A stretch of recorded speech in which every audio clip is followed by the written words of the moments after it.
Okay, so I'm gonna start the recording and I think it's time to start the meeting. Our first, hey guys, I wanted to welcome you guys back. Thank you guys for coming. So this meeting is kind of different from the meetings that we've had previously, where we kind of introduce topics such as breaking down articles and how to present. Today, the style is going to be more resembling of real journal club meetings, where we're gonna take the time to listen to other individuals presenting about intriguing research in the field, and we offer the opportunity for any individual to come up here and give a similar presentation. So now to start the presentation, Omar, a medical student in the Perelman School of Medicine in the University of Pennsylvania, will be giving us a talk about a mechanism found in chemistry. Hello, hello. How you guys doing? I can't see anyone, and I guess this is better to keep the bandwidth, but we'll open up later for questions. My laptop's glitching. Wait 1 second, did it work? I'm trying to turn the presentation on. Okay, I think it worked now. Perfect. Let me share my screen.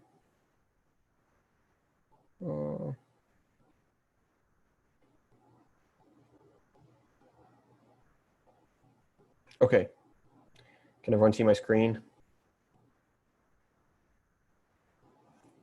Yes? Yes, you're No? fine. Yes. Okay. Let me remove this so that it's easier to see. Okay. So hey guys, today I'm going to present one of the topics that I'm most passionate about, which is chemistry, and specifically enzyme chemistry. So you probably learned in biology that a lot of the reactions involved in the body involve enzymes to take a starting material and then convert it to the product. The starting material can be something like glucose, and you can convert it to ATP and carbon dioxide, or you can start with fatty acids. But in this case, for the sake of chemical reactions, what we're interested in is how do we introduce new functionalities to chemical compounds. So this paper is going to be talking about enantioselective intermolecular benzylic CH amination catalyzed by an engineered iron heme enzyme. So it's a mouthful, but this is part of a series of papers that were awarded a Nobel Prize to Dr. Arnold over in California.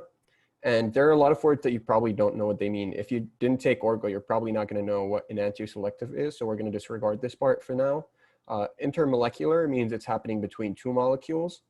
Benzylic is just the benzyl group, and it's a chemical group that you will learn about or you have already learned about in organic chemistry. And then CH amination is basically taking the carbon-hydrogen bond and converting the hydrogen into an amine or an NH2. And you're going to catalyze this reaction by an engineered protein with an iron heme enzyme. So the essence, or why this reaction was very revolutionary, is because we did a reaction that was not possible before using a biological enzyme. So there you go. So this paper was published in Nature, and it's probably one of my favorite papers. Highly recommend that you read the whole paper if you haven't yet. And first, I'm going to give you the essence of how to get the information out of this paper, and then we're going to hop in right to the main paper.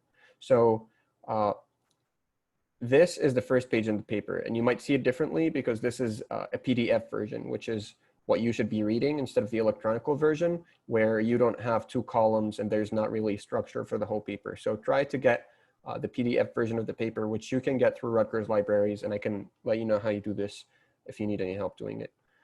So if we focus on the top part, here we have the journal name, the publication date, the DOI. The DOI is how you can get access to this publication from any website. So it's basically a storage of all the publications available on one database to make sure that these publications don't go away when they're stored on paper. So it's just a database for publications. This is the title that we already read, and these are the authors. I'm going to go very briefly over what you should be reading from the paper before actually going to the details of what the research project is about. So first, you should definitely focus on reading the abstract. The abstract is a summary of the whole project. It gives you the introduction about what they're doing, what they actually did experimentally, their results, and what they concluded. So it's about 4 to 5 sentences. It can be longer, but usually it's very short, very brief, to the point. What did we do and what did we find out? Now, in most cases, you're going to find a lot of words that you don't understand in the abstract. So that's why you should proceed to the introduction. So for example, here, you can see that based on a cytochrome P450 monooxygenase. So this is not necessarily something that everyone knows if they don't work in the field of biochemistry, molecular biology, or chemistry. So reading the introduction will help you find out these details. And now let's hop right into what this paper is about. So when we talk about functionalization, which is the main purpose of this paper, what we're talking about is taking one chemical and then adding a functional group that was not present on this chemical using a catalyst so that you can have a different chemical. So it's a chemical reaction catalyzed by some sort of enzyme. And the purpose of it is to make a new chemical from a precursor that you have. And this is basically most of organic chemistry. How can you get a product from a precursor that you have? And can you use this product for any usable purposes? So for example, adding amines to this group, now we can use this group as an energy source or as a method to synthesize other chemicals that we might need as pharmaceutical agents and for further products that can be used industrially. So in this case, functionalization is just the addition of nitrogen from some nitrogen source to this compound, as shown here. Now, can we do this? Can we functionalize the CH bond? Previously, they did this, but it was limiting in the sense that it was intramolecular, meaning that nitrogen had to be in the same molecule. If you didn't have the nitrogen in the same molecule, you could not transition and functionalize that methyl next to it. The second thing is that the compound was racemic, meaning instead of generating one compound, it generated both enantiomers of that compound, meaning both mirror images, which you'll learn about more in organic chemistry. But this is bad because you cannot use a racemic compound as a drug. Our body has a certain version of chemicals, and the version that we give to the body must be compatible with it. So if we give one enantiomer over the other, it could cause toxic effects that we don't want, although the change can be in only one bond. The other shortcoming of the previous methods is that it's costly. You have to use catalysts, including rhodium, ruthenium, and manganese. And those metals are very expensive and they're harmful to the environment.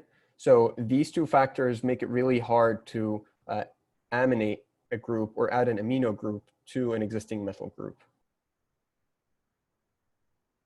Now, the goal of this research project was to efficiently and enantioselectively, meaning generate a very specific compound, and generate the compound that is versatile, meaning you're not restricted to what's the starting material, as in the nitrogen source does not have to be on the starting material. And it has to be affordable functionalization of the CH bonds, meaning how do we functionalize these CH bonds or add the nitrogen group while fulfilling these goals. And this is where the key is. Can we use a protein-based catalyst, meaning instead of using manganese or ruthenium or one of those expensive metals, synthesize a protein, which can be done really easily in a lab, and then use that protein in order to catalyze such a reaction? So when looking for such answers, the first place to look is nature. If you see something already done in nature, you can maybe adjust it a little bit and get a new product. For example, if you see that you already have a system where you can have wheels rolling on the floor to move from one point to another, with a bicycle, you can think, okay, maybe I can use a similar system with a car where I have wheels rolling on the floor, except I have an engine, and therefore I adjust a previous thing that I have to make something new. So in this case, the researchers found that there's this protein called cytochrome P450 reductase. And this is a very common protein in biochemistry that is used to break down fats in the body. So when you eat fatty acids, they're in this form. So you have the R here represents long chain fatty acids, meaning a set of bonds of carbons and hydrogens. And then if we want to break them down, we have to add an oxygen to the end. So we have to add an alcohol group instead of this H. And this only happens through cytochrome P450. So basically what you have is this molecule, which already is present in the body. This molecule gets oxidized. And if one thing is getting oxidized in a reaction, the other part is being reduced. So we reduce cytochrome P450 reductase. And this cytochrome P450 reductase, if you follow the blue arrow, it's going to go from the reduced state to the oxidized state. And then as a result of this,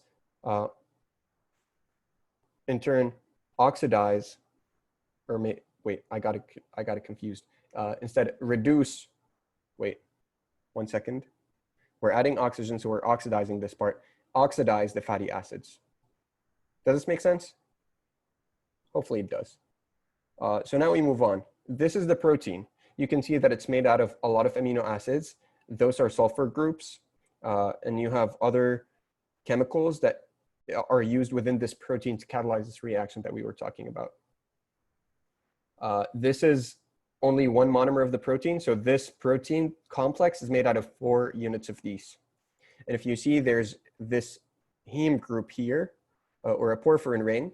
And this is a place where inside a protein, you can place a metal. So we can place an iron within this porphyrin group. And once we do this, now we can use the iron to carry stuff. So hemoglobin in the body uses this iron to transport oxygen. In this case, P450 uses this iron in order to bind an oxygen that is then used in order to add the oxygen to the fatty acids during oxidation, during fatty acid oxidation. Okay, so now we move on to focus on this heme group. So this heme group is the one that we just saw here. This is an amino acid that I switched in the image from the regular cartoon vision. So these helices are in cartoon. This is displayed in spheres. So I just displayed it in spheres to make it clear that this cysteine interacts with an iron group in the middle of this heme ring. And then this iron group can then react with oxygen and either carry, in the case of hemoglobin, or in this case, make it available for a reaction. So the iron becomes more reactive because of its interactions with cysteine, and therefore the iron can react with oxygen, when usually it would be much harder to coordinate a reaction between iron and oxygen. Okay, now P411 is a variant of P450 that is available from a different creature. And the interesting thing about P411 is that it does a similar reaction, but instead of adding an OH group, it adds an amine, right? So it adds an amine to this group, except this amine has to be from the same molecule. It's intramolecular. And the difference is instead of the serine, the cysteine, which we saw here in yellow, we have a serine, which is a different amino acid. So we replaced one amino acid, and now instead of binding to oxygen, this iron that is placed here is going to bind to an amine group, which can be used later for reaction. So there's no activity in this P411 protein for intermolecular amination, meaning if you have the amino group separate from the compound that you want to aminate, this protein is not going to do anything. So what the researchers did is they took this protein and they started mutating it, meaning changing specific amino acids. So they made a protein called P4, and it's a variant of P415, 411. So it's sort of a combination of both, because P450 can do intermolecular reactions, but it's with oxygen. P411 can do intramolecular reactions, but with nitrogen. So if we find what portion of P411 enables the binding of nitrogen, in this case, it's the serine amino acid, which is shown here in green instead of the yellow amino acid, which is cysteine P450. And then we can also change the amino acids in P411 so that this protein now can do an intermolecular reaction between two different molecules.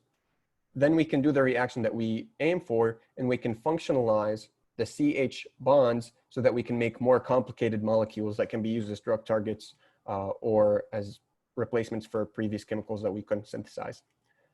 So this protein has 17 mutations, that are different from both P411 and P450. these mutations make it a new protein that can do something new. So, sorry, you can think of this new protein as a new machine that does something of the combination of both P411 and P450. Now, when they did this reaction with this new protein, they found that it has 11% yield, meaning it generates 11% of the desired product, and 14% enantiomeric excess. Enantiomeric excess means how pure is the product. Does it generate 2 chemicals or 1 chemical? So 14%, 0% means it generates 2 chemicals. 100% means it only generates 1. 14% means it generates 1 more than the other, but you still have contaminants within your chemical. So they found out that if we introduce one more mutation to this protein, now we can increase the yield to 51%. So if we start with a certain amount of nitrogen source and a certain amount of CH bonds, we are going to aminate 50% of them, which is a pretty good yield for such a hard reaction. And we're going to get 77% purity. So only 33% is going to be the contaminant that we don't want. So you can look up the enantiomeric excess definition online, but if you did not take organic chemistry, you're probably going to learn it there. So this is essentially the reaction. We're starting with this alkane, and if you follow my cursor, hopefully that would be easy.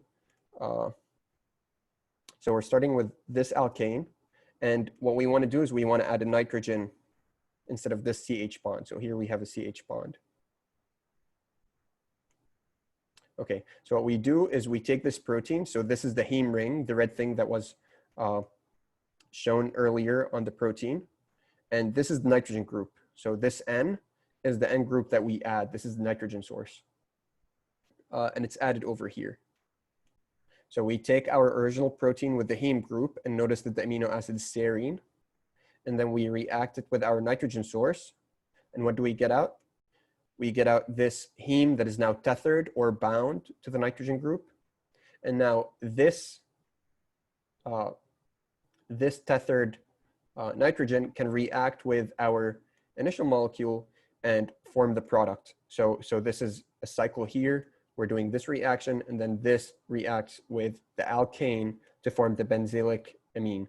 Benzene is this group, and that's why it's called benzylic transamination, because you're making the reaction right next to a benzene group. Okay, so now we have this nitrogen, but why do we not get a completely pure product and 100% yield? It's because some of the reaction does not go through this pathway, but it goes through a different pathway and generates byproducts or impurities. So this is an unproductive reaction that we don't want. And the tesyl is just a group that we add the nitrogen source to make the reaction possible. So that's the TS group.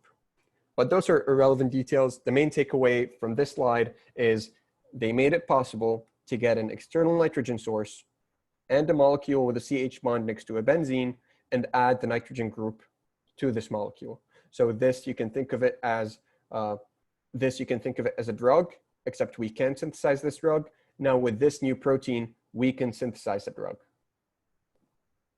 Okay, now how do they generate these proteins? You might ask. We have these proteins in nature, but we want to generate these proteins with these mutations. Well, it's fairly easy. If you take some bacteria or some fungus, in most cases it's bacteria because it's a lot easier to use vectors there. So if you take a piece of DNA, which you can make in the lab, and they're pretty cheap at this point, you can probably pay $50 and you can get a vector of whatever DNA sequence you want, depending on how long it is. You're going to pay a certain amount of money. And then you mix it with your cells. So this is a bacterial cell, a very simplified diagram of it.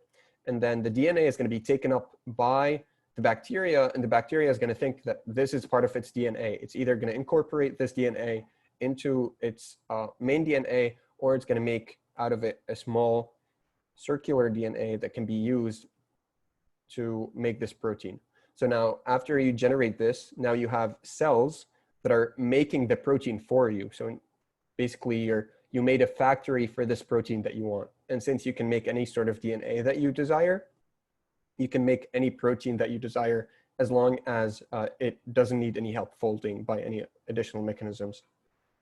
So now we have the proteins, and they reacted the protein, and they made various other chemicals that contain the CH bond and a benzene, and they checked how much product do you get from each. So if we start with the very first chemical, we have different variants on the x-axis of the same protein. So this is P4, this is P4 with this following mutation. So instead of an alanine at position 82, we have a lysine. This is another protein with 2 mutations where you have alanine at position 82 and 78 instead of these residues. And then this is the 4th protein and the 5th protein. So if you see over time, they made more and more complex proteins or more edits to this original protein, and they got 100% yield, meaning all of the product was converted correctly with no side reactions. And this is like just mind blowing. You can take a protein that you know does something and then make changes to it and cause the protein to do something completely different. And the yield is just phenomenal. So now we move on. And here they tried this protein with multiple different versions of the benzene. So say you want to make this drug. How do you make this drug? You need to add a nitrogen group over on this carbon. And to do this, you must use that protein system, or it's going to be a lot more expensive to generate this molecule with environmental harm. And it's not going to be enantioselective, meaning you're going to generate 2 molecules instead of 1. So you're going to still have to purify it, which is also very hard. So those are the results from the presentation or the results from the publication. And it's probably the most important part of the paper. But I would say for any people who are just getting into reading scientific literature, I'd highly recommend reading the introduction and the conclusion. It's much harder to understand the results and the experiments or the methods because those require some lab experience. So I would say there are a lot of techniques that you might not be familiar with, which you need to read on in order to be able to read the experiments. But I'd say for now, make sure that you're reading the introduction and the conclusion of every paper that you're looking at. And now let's move on. So what did they conclude? They concluded that this P411 protein variant can aminate benzylic bonds intramolecularly, meaning between 2 molecules, with high selectivity, meaning very high selectivity for one product over the other, and it's pure as opposed to contaminated with 2 products. This can serve as a renewable catalyst for amination of CH bonds. So instead of using up the manganese or the ruthenium that they use as a previous catalyst, and then it would basically be destroyed and you can't use it again, this protein can be made easily in bacteria by the process that I showed you earlier. It's called recombinant DNA techniques. So you can use that recombinant DNA in order to make the protein and make it easily renewable to design benzylic groups with amine functionalities on them. We also got out of it that you can alter the functionality of iron. So iron would not do this reaction if it wasn't tethered to a serine or if it wasn't connected to this protein in the serine. So by changing from one amino acid, which was cysteine, to serine, you made iron capable of interacting with nitrogen when before it was only interacting with oxygen. And then finally, biological catalysts can be used for reactions not observed in nature. So before, this reaction was never observed, meaning we didn't have any protein that does this process. And now we made a protein that does something never seen before in nature. So we took something from nature, adjusted it, and made something new in nature. So essentially, we accelerated evolution, if you want to think of it that way. And finally, development of a stepwise evolution of protein catalysts for increasingly challenging reactions. So say instead of adding an amine group, you want to add an oxygen group or something more complicated like a benzene ring. How can you do this? They developed a stepwise mechanism where they introduce mutations to this protein catalyst and check for the reactivity of this protein over time to see how much more reactive would it be as you add or change certain amino acids. So this is one of the very few papers where they successfully engineered a protein that does something never seen in nature, and that was what the prize is awarded for. the engineering method that they used for making this protein. Finally, catalysts for other CH functionalizations that are yet to be explored can now be tested using this new protein. So we can test whether we can add different functionalities other than amines. I think this is kind of redundant. And that's it. I'm going to take questions, and then we're going to talk a little bit about why this is very exciting.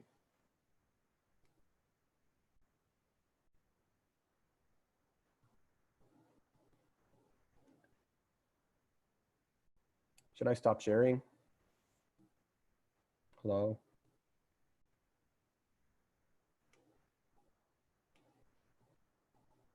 Can you guys hear me? Yeah, Omar, we can hear you. So yeah, do any of you guys have any questions for Omar? If you're totally confused and you didn't understand anything that I talked about, it's totally fine. I think this, I probably should have made a few edits to make this more digestible that I should have done earlier, but oh well, it'd be like that sometimes. Now we're here. So if you have any questions, let me know now, or we can transition to talking about other things that you guys want to talk about.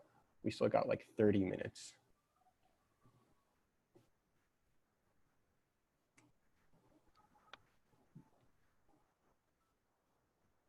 Don't be shy.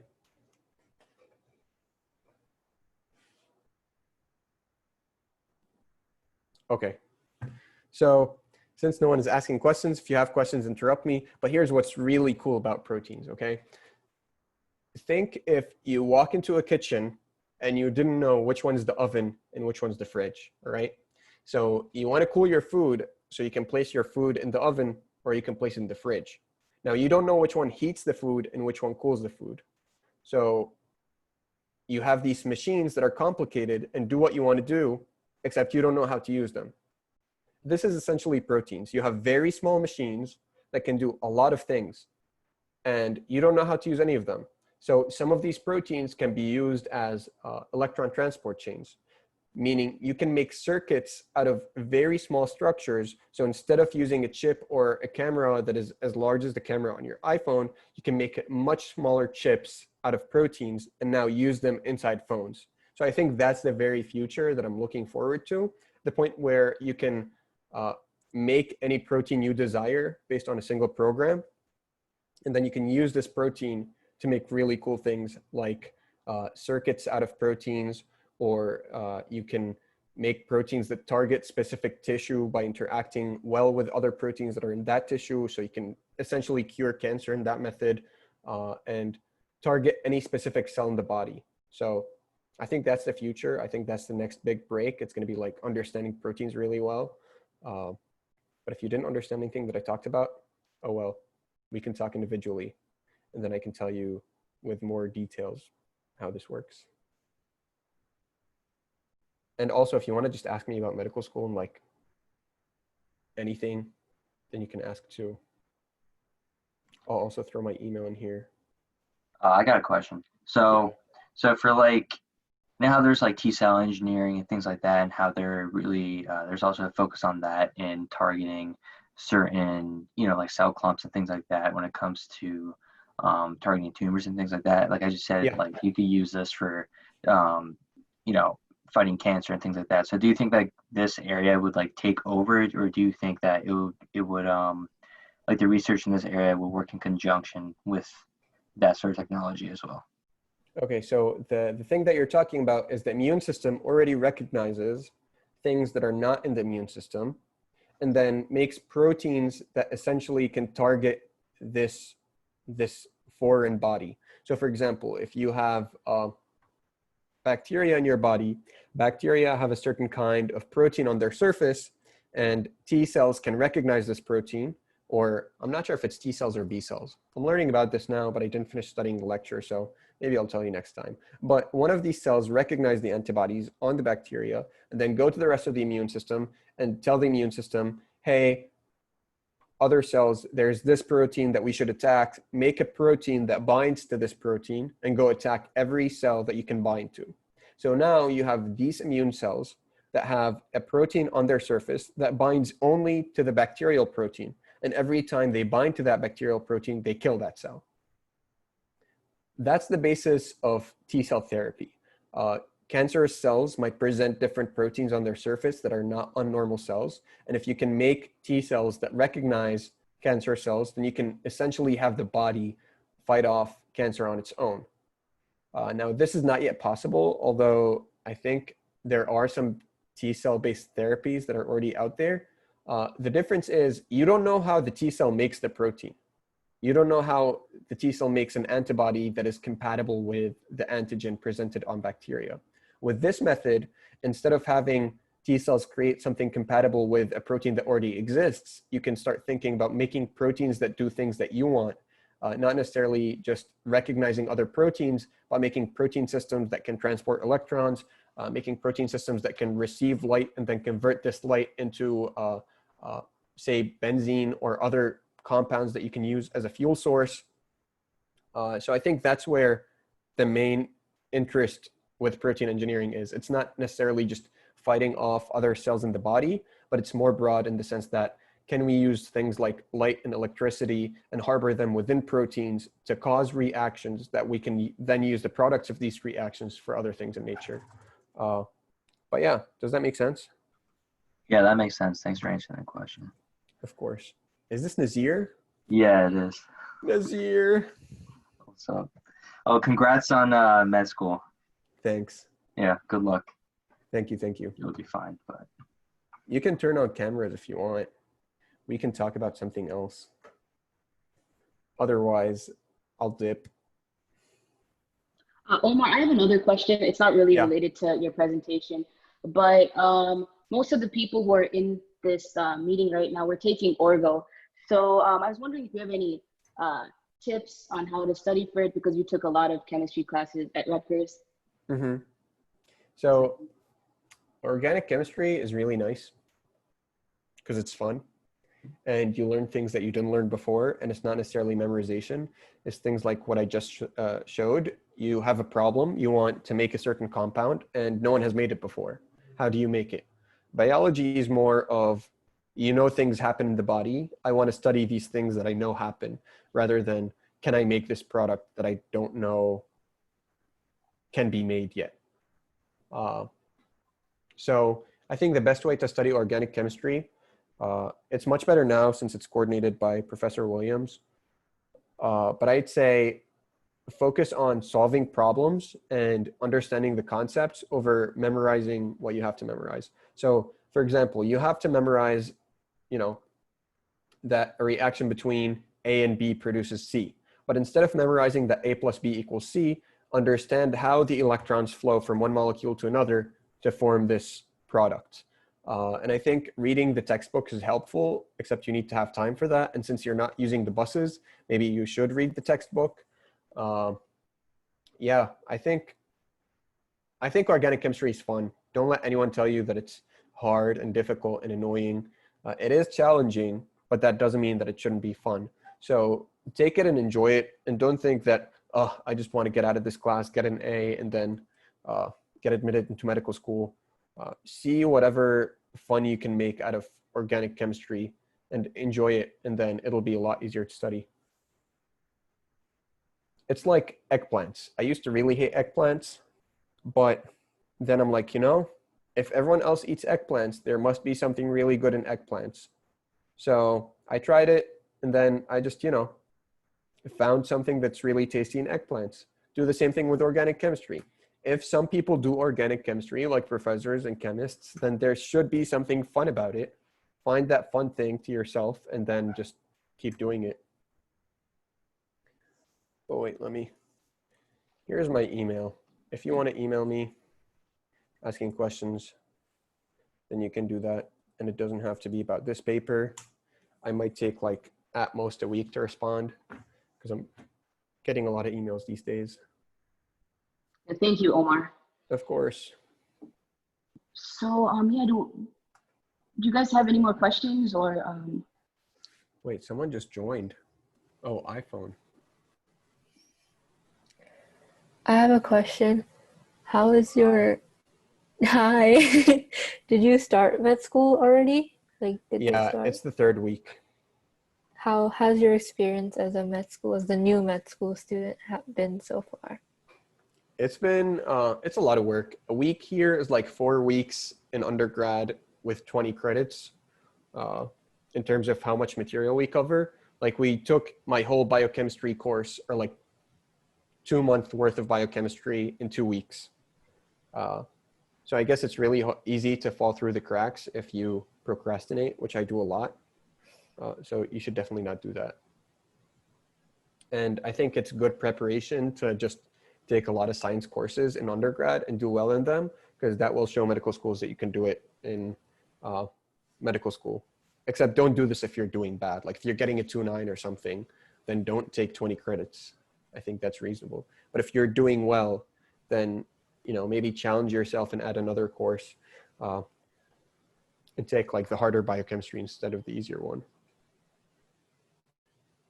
All right. Thank you. Of course. But yeah, med school is harder than I thought. And I like chemistry better than medical school so far.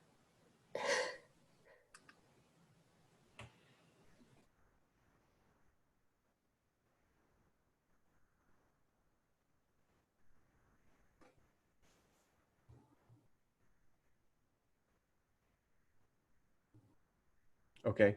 Are people waiting to talk individually, or what do we want to do? I'm down to talk individually, but like this silence is a waste of time.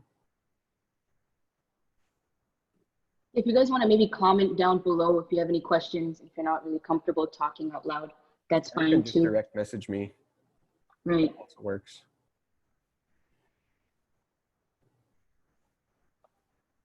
Okay then. Okay. Should we end Maybe this? we can end the meeting. Yeah, we can end the meeting, Omar. Okay. But thank Nice you again meeting for you your all. time. Okay. And if you have any questions, hit me up. Great.